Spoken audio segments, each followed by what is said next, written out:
My name is Mayara Negrao. I'm trauma surgery third-year resident, and today I'm going to talk about a motor vehicle crash. Here with me, Dr. Gustavo Fraga and Gabriel Teles, a vascular interventional radiology resident.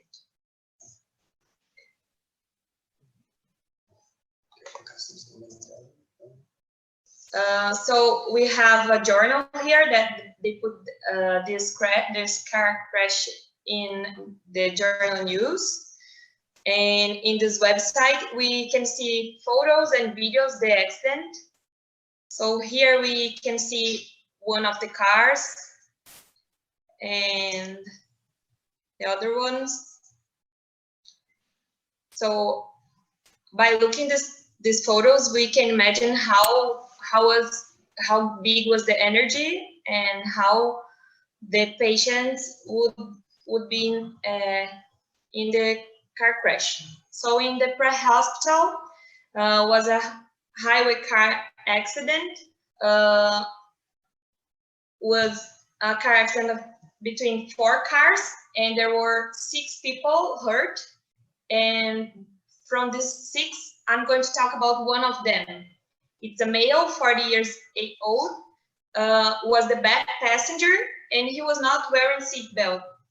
In pre-hospital, he was hemodynamically stable on the scene. So the initial assessment in the airway, adequate airway protection, cervical collar present, brief, be brief, symmetrical chest movement, brief sounds ausculted and normal, but we could heard crepitations in the left hemothorax. 85% saturation without supplementary oxygen, and cardiovascular. Heart rate 80 beat per minute, blood pressure 94/50, normal perfusion, painful abdominus, no sign of peritonitis, stable pelvis. And D, Glasgow 15, symmetrical and photoreagent pupils, and E, no extremity injuries.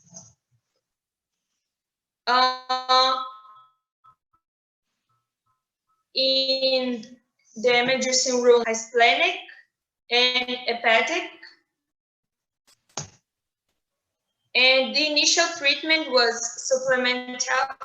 supplemental oxygen, crystalloid resuscitation.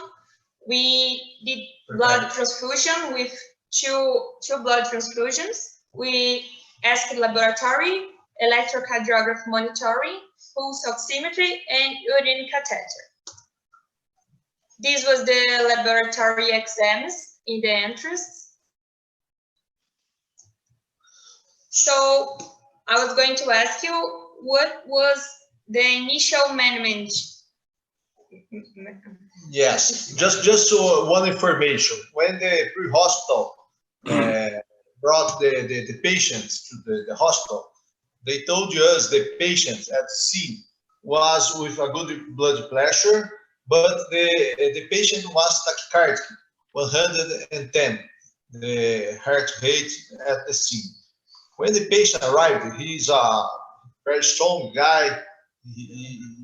He works with in construction, so he's very strong, and he was better because he received about 300 milliliters of crystalloid during the transport. So the patient was stable, but he had pseudoresis. The perfusion was a little strange, a little slow, the perfusion at the summit, but don't look like he was on shock. But you just prepare the blood if necessary. You call the blood bank to prepare 2 units, and he had a positive fast. So the discussion is about go to the OR, direct to the OR because of this positive fast, or go to the radiologist to perform the CT scan.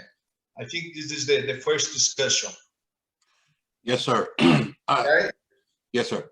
Dr. Negrao, Dr. Hoyman just joined. So while Dr. Untrack is commenting, would you mind going back and go through the slides just to show him while so he can see while Dr. Untrack's commenting? Go ahead, Dr. Untrack.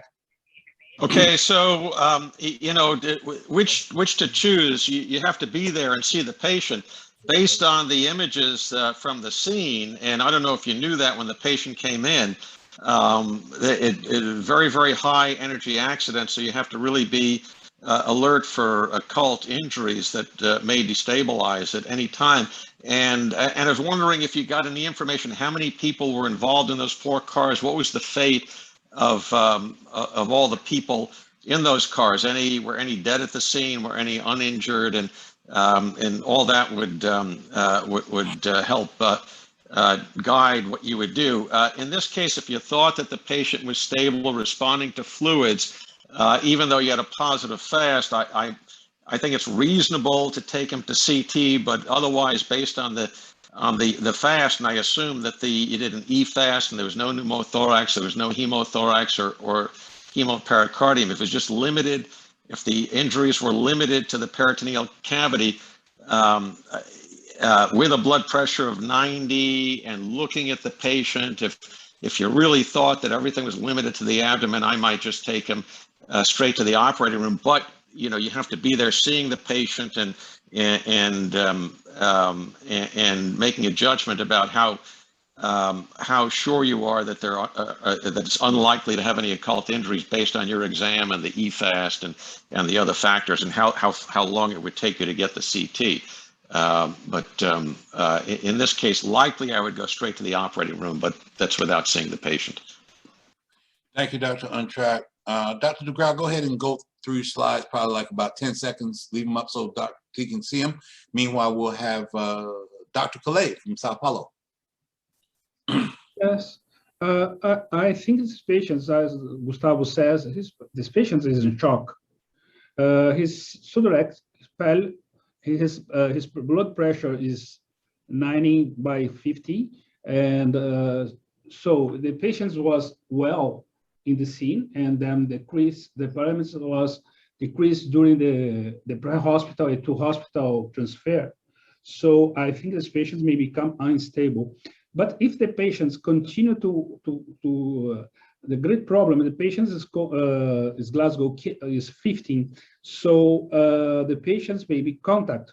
But sometimes I see patients in these situations can be, during the CT, can be decreased and may be in shock, and the Glasgow COM score in the CT can go down, and you have to run the patient.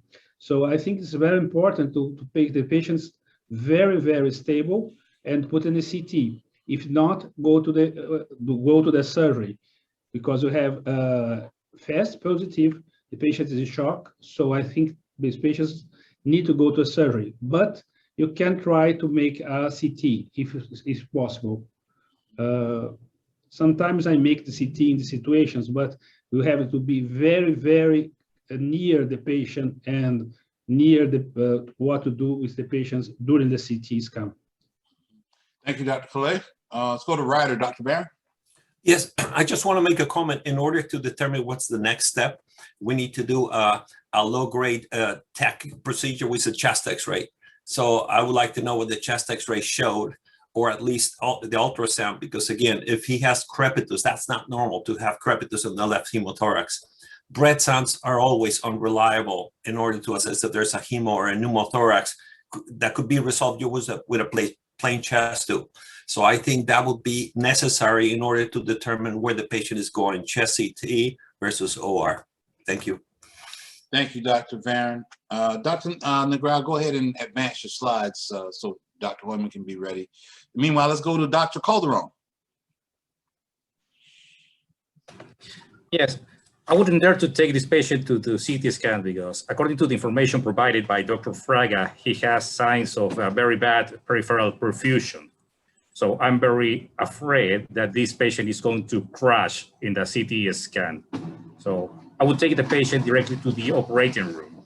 But before, I would like to have a good chest X-ray at least, and a pelvis X-ray if we can. Yes. Well, thank you. Thank you, Dr. Calderon. Let's go to Dr. Heumann, Boston. Okay, I don't know what we are talking about, but I will give an opinion.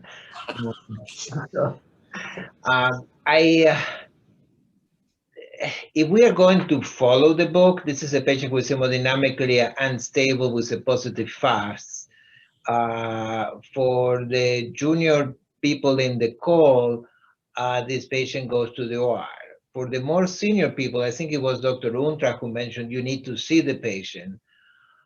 When you have more experience, or Dr. Colea, sorry, I apologize, maybe I don't remember. When you have more experience, you see a patient and you can recognize a pattern. And this has been a study with music players and chess players and pilots. After having the 10,000 hours or the 10 years of experience, you start recognizing a pattern. And the pattern recognition is done by the right side of the brain.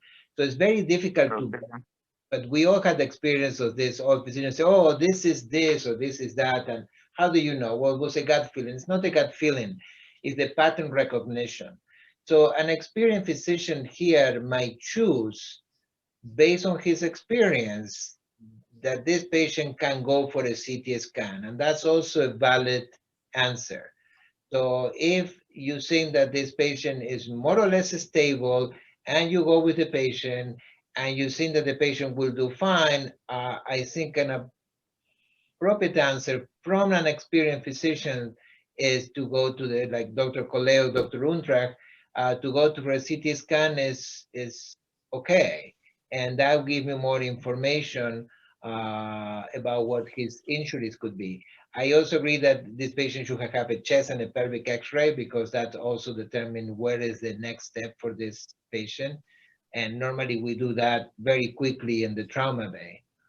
So again, chest and pelvic x-rays, and after that, based on clinical experience, either OR or CT scan. Thank you.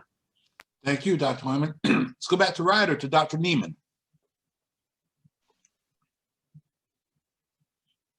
You're muted, sir. Okay, good. Well, I concur. I would ask to make sure that he's not on any anticoagulants if the patient is conscious, and we could ask. I'd ask that. I'd also appreciate to know if there were any casualties in the accident that was already mentioned. And although I mean, if we look only on the abdominal ultrasound, we can, I assume, expect that if it's only a liver injury, then maybe the patient could benefit or could sustain a non-operative management. But this is a very, it's a case I would not want to get to the CT unless he's totally fine. So I think, first of all, as said, make the chest X-ray and the pelvic X-ray, treat the left hemithorax if it needs a chest tube, and use those 2-3 minutes to reassess if this patient can benefit from a CT, or it's just going to delay us on our way to the OR, which seems almost inevitable. Thank you, Dr. Neiman. And if there are no more comments, we'll return to our presenters in Campinas.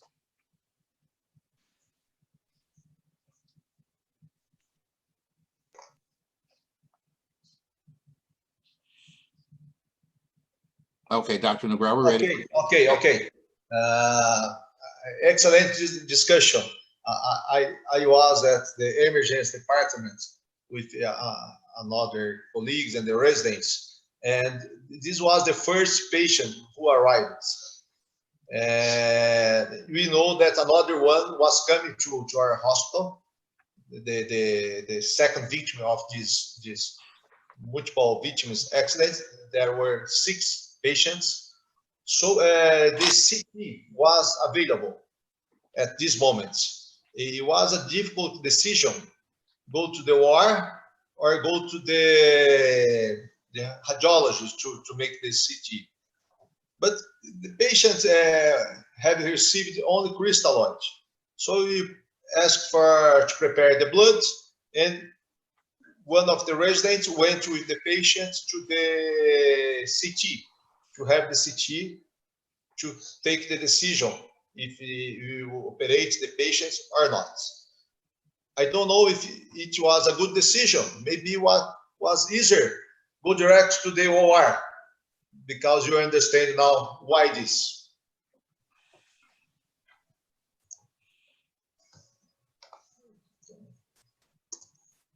So we decided for the abdominal CT, and our guest is going to present this part. Hi, everybody. My name is Gabriel. I'm the IR resident where I'm here. So we have a young victim in this car crash, and after a brief resuscitation, he was stable. And considering the fast and the other victims that were coming, the team decided to do the CT scan.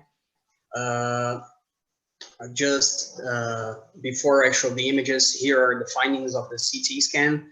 There were multiple rib fractures, lumbar process fractures without other spine injuries, and a splenic injury grade 4.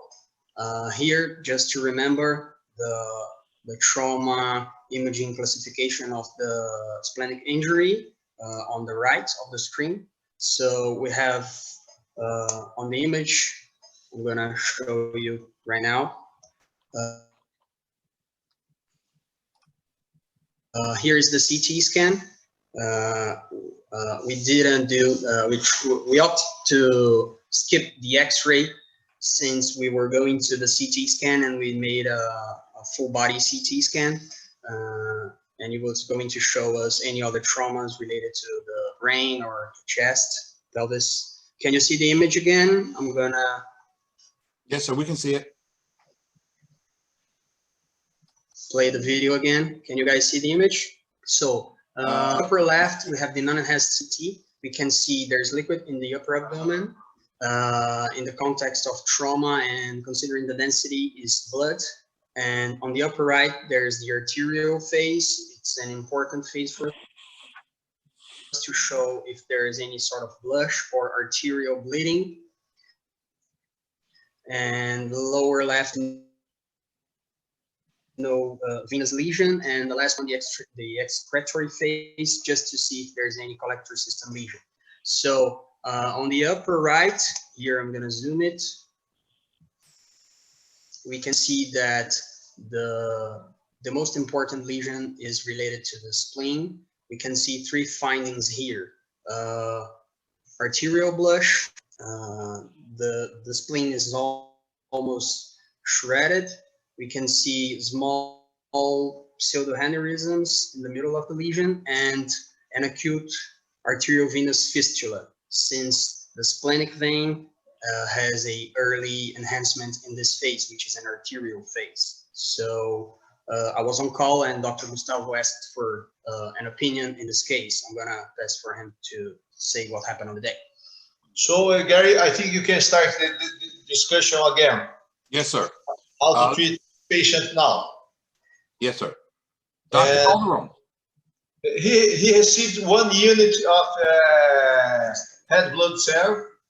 After 1 unit, the patient was much better. The heart rate was about 890, and the blood pressure was about the systolic 100 millimeter of mercury. Okay. All right, sir. Let's go to Dr. Calderon for comment, please. Okay, so the hemodynamics of these patients are better, and are another 6 victims of the same accidents coming to the hospital. Is it correct, Dr. Fraga?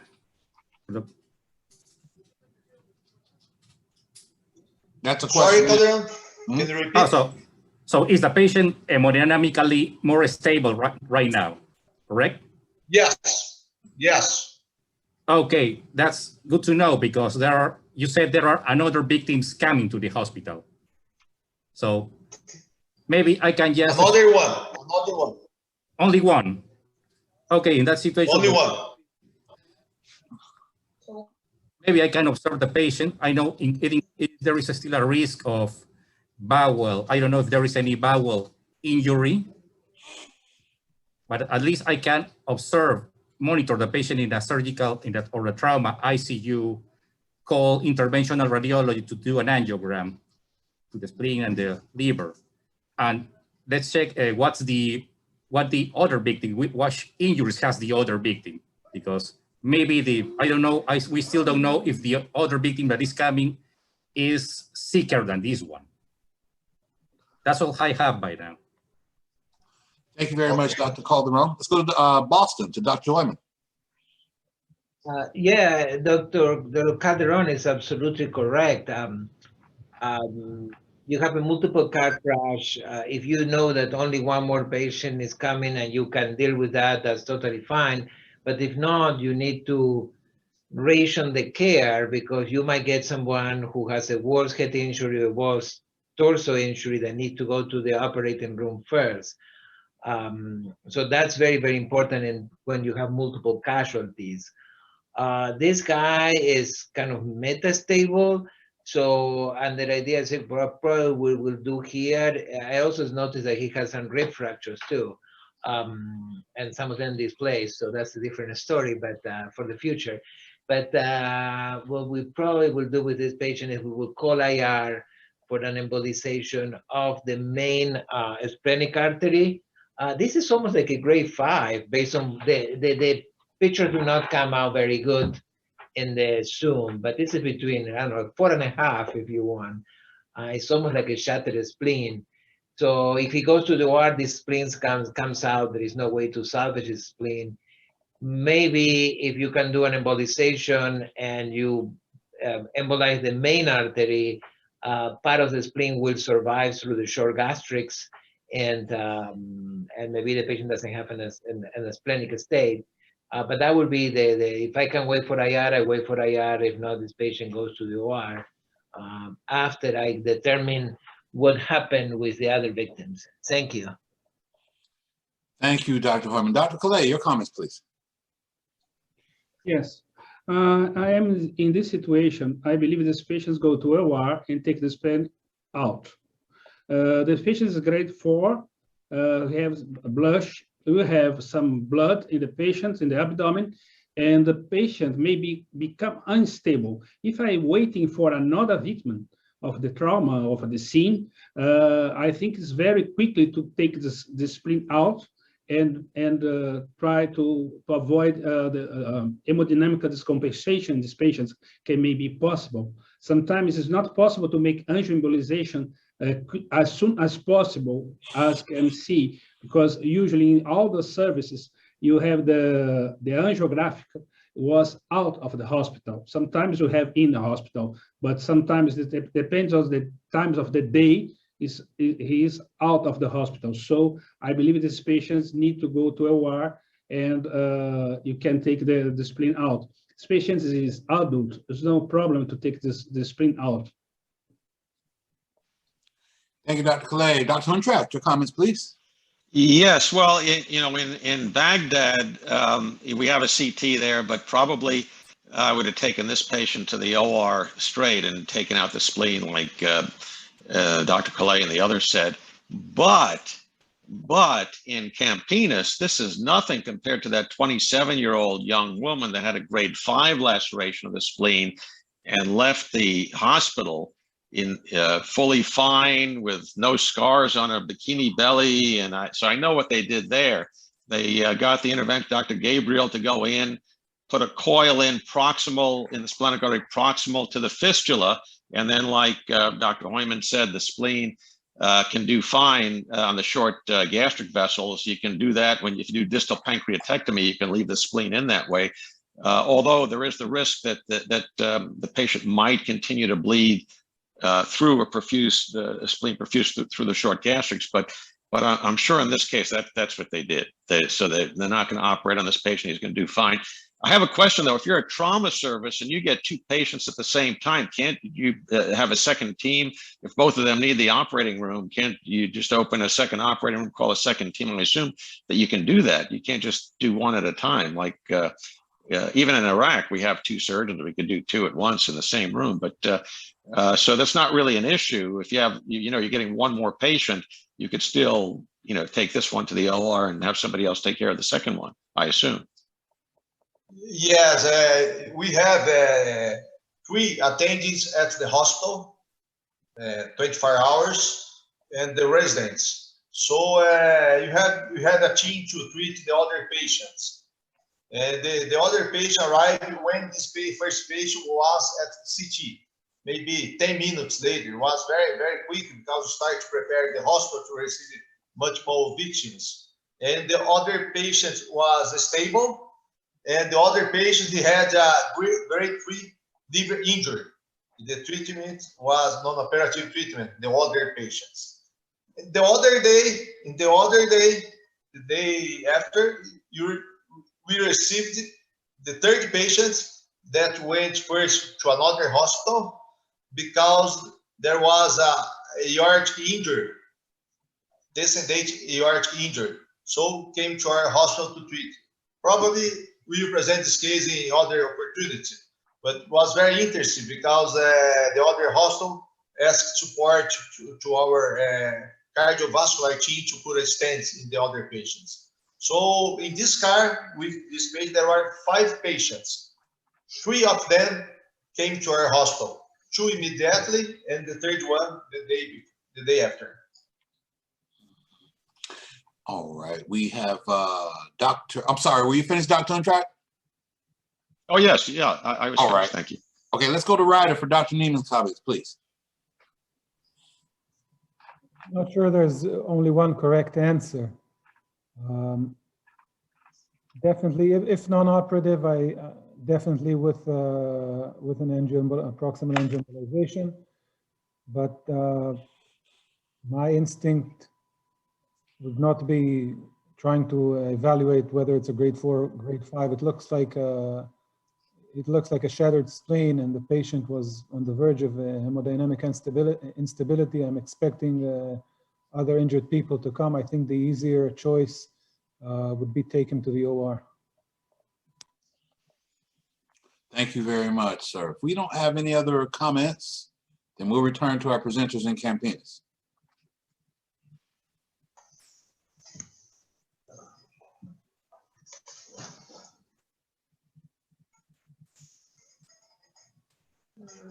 So we were looking for a case like this one. It's a grade 4.5 of splenic injury. And usually we call the vascular team at our hospital to treat this patient like this one. But there's a lot of discussion when you call the vascular team because they put a lot of difficulties to perform angiogram at emergency. This case was about 8 p.m.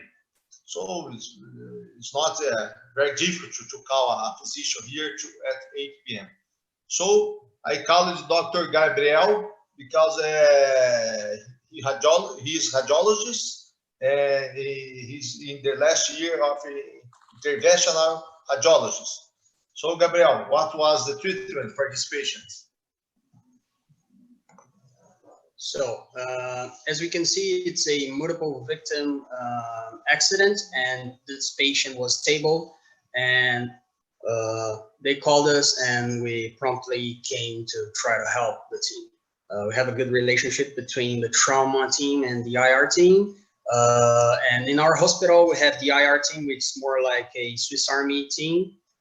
For the surgeon, especially, it's for those who have this at the hospital, is something you need to know when and how to use. So we wanted to do it fast, easy, and cheap. So since it was a 4, almost 5 grade lesion, we opted to do the angiogram in the operating room. So it was a nice place in the hospital, the appropriate place in the hospital to do the angiogram. And if the patient stabilizes, it was the ideal place to try to do surgery and maybe an splenectomy. So we chose to use the C-arc, and on the planning, since we already saw on the CT scan, there was the celiac trunk with no variations, And we knew that the greater lesion was in the spleen, so we chose to go to the splenic artery. We used a copper tube catheter, and nice and easy, we selected this vessel and went mostly almost to the middle of the artery, checked the blood flow. We could see that, sorry for the images, they're in a poor quality, but we can see that there's a bit of blush in the middle of the spleen. And we could see in a late phase that there was a fistula, an arteriovenous fistula. So regarding to the embolization, we had a few options. We could do a super selective embolization. We could do a more truncular embolization. We could use coils, glue, even small particles. We had an arteriovenous fistula, so it wasn't that interesting to use particles, so we came to the coils or maybe glue. And since it was almost a 5-grade lesion, we wanted to interrupt the blood flow abruptly to stop the bleeding. So we chose to go with the coils, big coils in the middle of the artery, right after the 2/3 of the pancreas. And we know that it's not the best decision to do in this case, because you're gonna, as we say, kill the access to the spleen, and the small gastric arteries are gonna provide some blood flow to the rest of the spleen, but we can maybe stabilize the patient, see if he's gonna be okay to do the surgery later, or maybe don't even operate.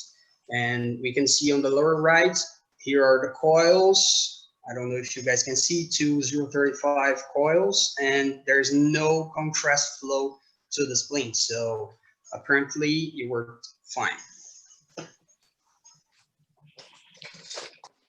Okay, do you have to ask questions again, Gary? Yes, sir. Dr. Calais, your comments, please.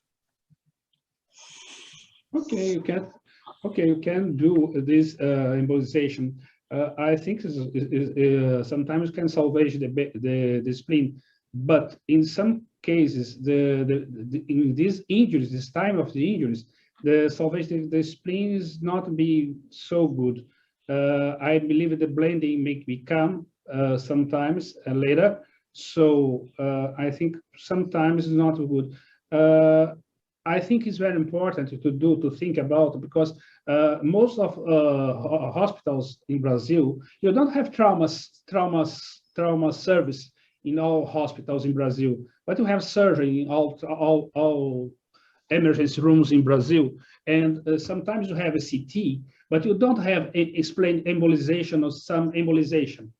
And it's very important to know because splenectomy is very safe and salvage the patient sometimes. It's very important to know where don't have this embolization or angioembolization. Sometimes people ask to see the patient with a spleen injury and ask for try to transfer this patient to another hospital to make embolization and avoid to make a surgery in this patient. Sometimes these patients may be dead to the transportation. It's very important to know this. It's very important to do if you have this embolization, but you don't have, you go to a splenectomy, it's more safe for the patient with splenic injury. Thank you. Thank you. Also, Dr. Untrack, your comments, please. Yeah, so I agree with what Dr. Calais said. In most hands, this patient would go to the OR and get a splenectomy, and I think it's very important that the public doesn't get the wrong idea and say, look, transfer to this hospital. Well, they won't make it to the airplane, or the ambulance won't get there in time. But in this case, they came into Dr. Fraga's hospital, and I can see now after a couple of cases, they're at the vanguard, they're experts at this, and it's not something that everyone should do now, but the way they're presenting these cases, you can get the sense that that's going to be the future, that big trauma hospitals will offer this if they go there, and these accidents are going to be more common in the big cities where these specialist hospitals are because of the population density, the traffic density. So, like with anything new, when there was a time preserving the spleen or preserving the breast, there are always the Luddites that are slow to adopt the technology or the new treatment. But I think that's it's looking like that's the way it's going to be in the future. But in my hands, where I work, this patient would have gotten a splenectomy. But I still applaud Dr. Fraga and his team for being confident and getting these good results. Thank you, Dr. Untrack. Dr. Machado, my apologies, please. Would you like to participate? Oh, hi. Hi. Good afternoon, everyone. Hello, sir. In our institution, we have a IR team that can be activated within 35 minutes. So we do have that resource available, and we consider it for high-grade spleens. We are also conscious about the fact that grade 4 and grade 5 being treated this way can fail, and therefore we have a low threshold to take them back to the operating room. It's important to know if it's a responder or transient responder, and I think in those cases that will be my decision point to take these patients to operating room. And as some of my mentors have said, a hypotensive patient with a spleen injury, that spleen belongs to the bucket. So I think that's how I view this as in my clinical decision management, that patient is in shock or patient has unexplained fluid that is not related to the spleen, and you have to consider that can be other injuries in the abdomen, then merits an exploration and splenectomy. Thank you. Thank you, Dr. Machado. Where are you located, sir? Oh, sorry, sir, in Ann Arbor, University of Michigan. All right, very good. And accept my apologies, as I said. Moving forward, when you come back and the moderator looks like they're neglecting you, just speak up, all right? Thank you. Let's go to Dr. Calderon, please. Okay, yes, of course, if I didn't have an interventional radiology to help me out, I would prefer to take the patient to OR to remove the spleen. This is a high-grade spleen injury. But fortunately, the patient ended up in Campinas. They could do the angiogram. It seems that it has been a good job, but we have it doesn't end there. We still have to be watchful with the patient. The patient can still bleed from this high-grade spleen injury, or he might have peritoneal signs. So we must be watchful, transfuse as required. If anything goes wrong, if there is ongoing bleeding, the patient may need a second angiogram, or he may end up finally in the operating room. Yes, thank you. All right, thank you, Dr. Calderon. Let's go to Boston, Dr. Wyman. Well, I agree that it all depends on the local resources. If you are in a community hospital and you don't have access to IR, yes, this patient goes to the operating room. No question about that. I remember when the papers came out from shock trauma about the embolizing this patient, and I was thinking, oh, this is BS. I am a surgeon. But I have to say, as much as I like to operate, embolization is much better for the patient and is usually successful. Initially, we thought that that was only a shock trauma, but now the experience is being repeated everywhere. I don't remember a single patient here that underwent a successful embolization that had a delayed bleeding. I'm not saying it's not possible, I'm saying it's rare. So I will, if I can, I will do embolization. And if I am in a place where I don't have IR, or the patient quickly becomes hemodynamically unstable, I don't have time to wait for IR, or IR is giving me a hard time for whatever reason, I will take this patient to the operating room. And for the record, I prefer to take this patient to the operating room. It's more fun, but it's not good for the patient. Thank you. Thank you, Dr. Wyman. So in Campinas, if I can direct your attention to the chat, there were some comments and a few questions, and I did not know if you wish to take a look and address that. So if we have no more comments, everyone has had an opportunity to comment, we'll return back to you in Campinas.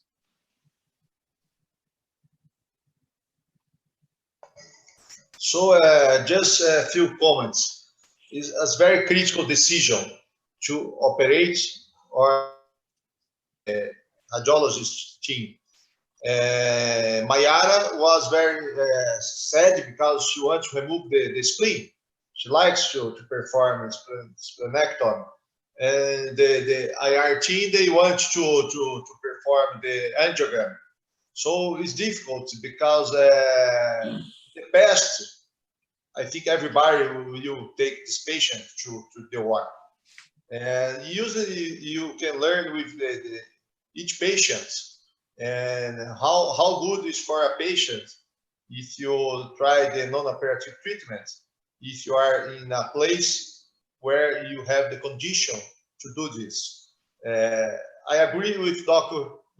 Collet, because in Brazil, few hospitals have the structure to treat a patient like this one. Only few hospitals. The patients in this car crash, they were removed for 3 different hospitals.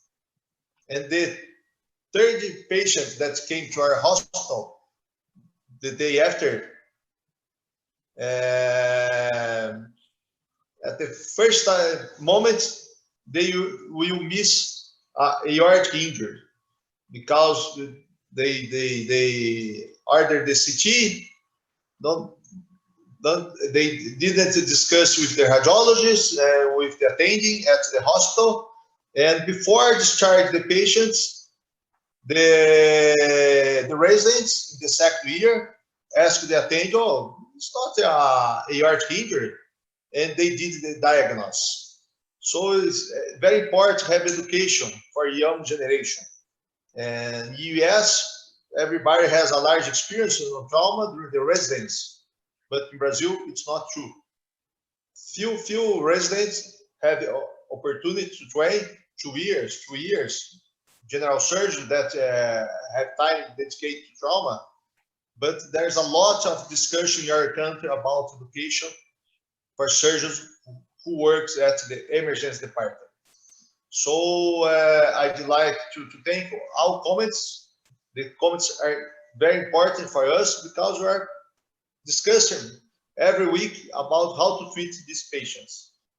I think it's much easier go to the OR and do a splenectomy.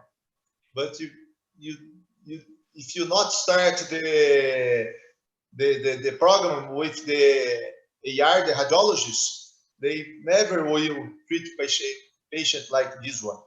So how was the evolution of the patient? They was supposed to have another image after 5 days, but oh. So we decided to do this in the OR because if the patient instabilizing, so we were in the room, and if needed, we were ready to do a surgery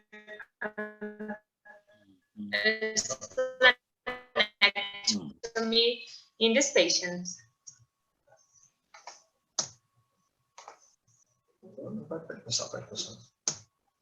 So the evolution, 24 hours at intensive care was hemodynamically stable, and we done 6 laboratories every 6 hours. And so this was the evolution, 7.9, 6.2, received blood transfusion, and in another day 7, another day 6.9, another blood transfusion. So we decided to repeat the abdominal CT 5 days after the trauma and the procedure.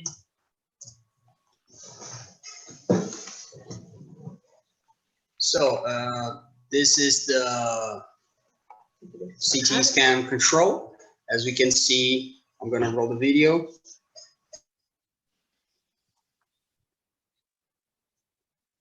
Non-enhanced arterial, portal, and expiratory phase again. After the embolization, so the patient received 3 blood transfusions, and apparently he was going to sustain the red blood cells counting. As we can see on the image, there There's the coil defect in the middle of the splenic artery and a bit of blood inside the abdomen, less around liver and a bit more right next to the spleen. And I don't know if you guys can see in this other image. Yeah, here is just the arterial and portal phase, which are in the interest right here for this phase of the treatment. So we can see some of the normal spleen in the middle of the lesion and Hansen, which is the preserved cell. There's a lot of natural collaterals to the spleen coming from the short gastric arteries and another ones in the colic arcata. And we just stopped the flow from the main splenic artery, and it stopped the big blush we had around. When you have blush on the pre-treatment CT scan, it is likely to have 10 times more the chance to go on an intervention, even a surgical or not. So this patient was going to embolization or surgery whenever or wherever he was. And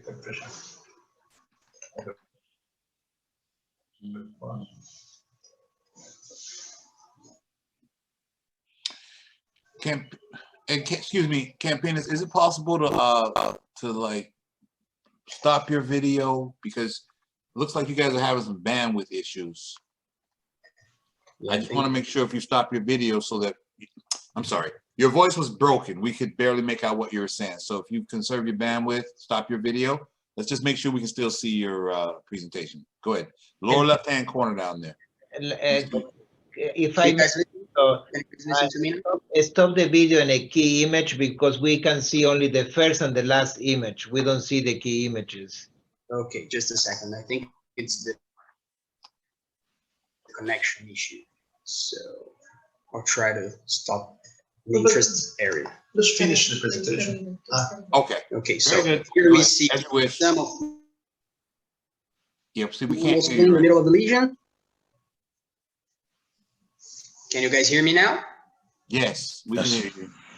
Okay, so we have some normal parenchyma in the middle of the lesion. Okay.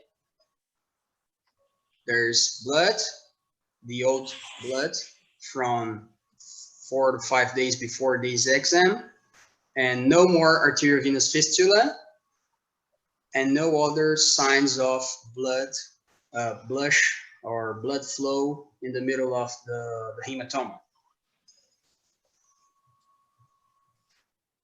Did you guys listen to me? Yes, sir. Yes. Loud and clear. Okay, good.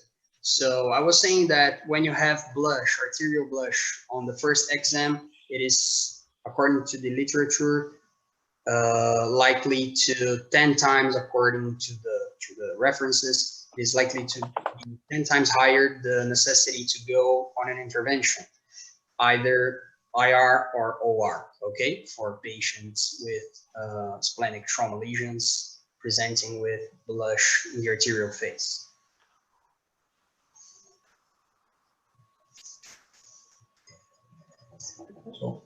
Good. I'll open up for the discussion now. Oh, okay. Thank you very much. Let's go to Dr. Neiman, Ryder, please.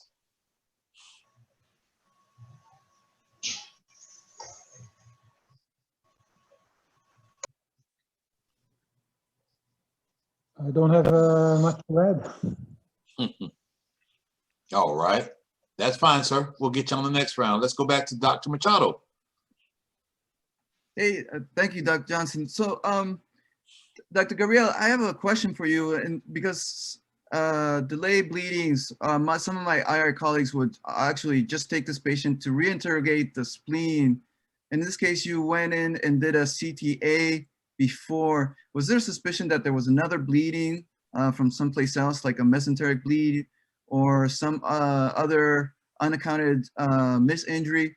I always worry that now 2 days, 3 days out of trauma, that we missed an injury, and maybe that's the reason why now we're going to have to do a laparotomy delayed laparotomy. Now it's a complete disaster because now you could have done that exploration on the first day. Now you're in a much trickier situation. Thank you and would like to hear your answer. Good question. On the first exam, we saw that this was the main lesion, so we had no other lesions in the first CT scan. And we went to the operating room to do the angiogram with the CR, and we checked other abdominal vessels for any sort of bleeding coming from the colon or the liver or the kidneys, and there was no sign of bleeding in these places. So it was just a splenic lesion and the rib fractures. So we opt to treat only the spleen. And since he received just 2 transfusions, one with 1 unit and the other one with 2, and stabilized, we chose to do another CT scan just to see if there was any sort of bleeding in the spleen, since, as I told you guys, and you all know, sometimes it might keep bleeding because of the wide net of anastomosis we have to the spleen, and we just killed the access in the splenic artery, but we didn't see it in this case. So we probably saved some of the spleen in a 4, almost 5 grade lesion, but there was no other lesion in other sites in the abdomen. So we just wanted to make sure that there was nothing coming again from the spleen.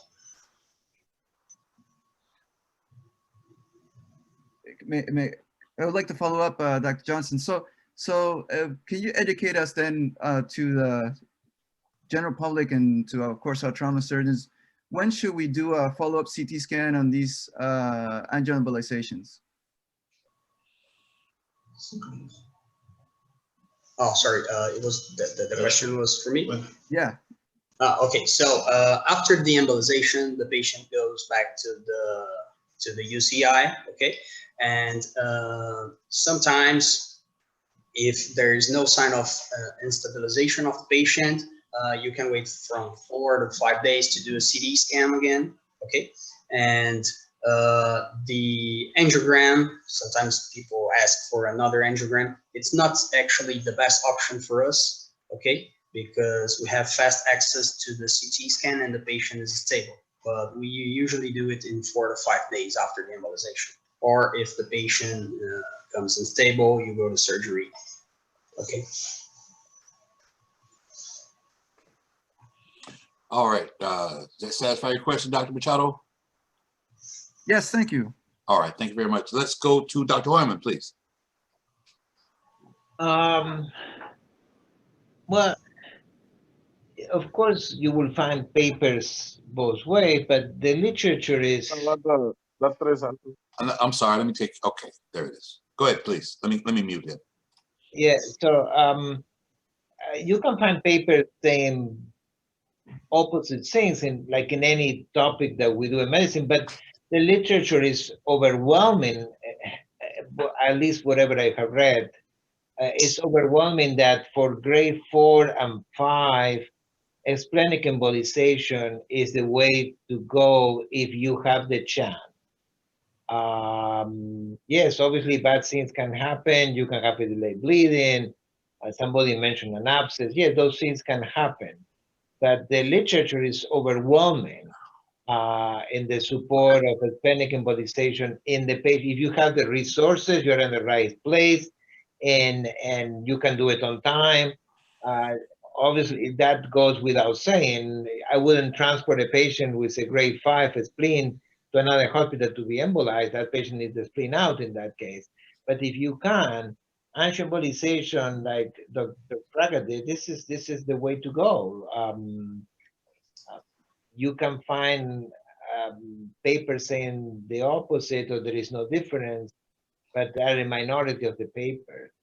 So I think that this is the way of the future, or the future is already here, and I congratulate the presenters and for doing it that way. Thank you.